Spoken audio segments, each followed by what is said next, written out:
আসসালামু আলাইকুম।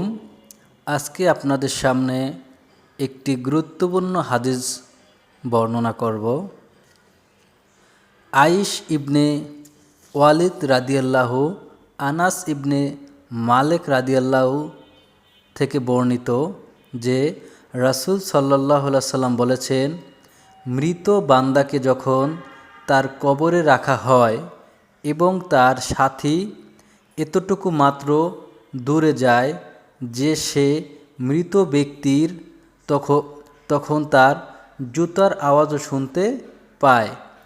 এ সময় দুজন ফেরেশতা তার কাছে এসে তাকে বসাবেন এবং তারা বলবেন, এই ব্যক্তি অর্থাৎ মুহাম্মদ সাল্লাল্লাহু আলাইহি সাল্লাম সম্পর্কে তুমি কি বলবে?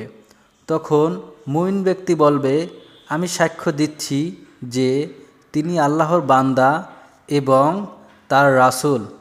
তখন তাকে বলা হবে, জাহান্নামে তোমার অবস্থান স্থলটির দিকে নজর করো, আল্লাহ তোমাকে তার বদলে জান্নাতে একটি অবস্থানস্থল দান করেছেন। তখন সে দুটি স্থলের দিকেই দৃষ্টি করে ফেলবে। কাদাতা রাদিয়াল্লাহু বলেন, আমাদের কাছে বর্ণনা করা হয়েছে সে ব্যক্তির জন্য তার কবর প্রশস্ত করে দেওয়া হবে। এরপর তিনি কাদাতা পুনরায় আনাস রাদিয়াল্লাহুর হাদিস বর্ণনায় ফিরে আসেন। তিনি আনাস রাদিয়াল্লাহু হতে বলেন,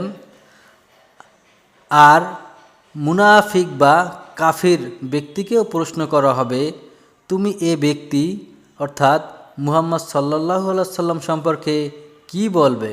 সে উত্তরে বলবে, আমি জানি না, লোকেরা যা বলতো আমি তাই বলতাম। তখন তাকে বলা হবে, তুমি না নিজে জেনেছ না তিলাওয়াত করে শিখেছ? আর তাকে লোহার মুগুর দ্বারা এমনভাবে আঘাত করা হবে যার ফলে সে এমন বিকট চিৎকার করে উঠবে যে দু জাতি অর্থাৎ মানব ও জিন ব্যতীত আর আশেপাশের সকলে তা শুনতে পাবে।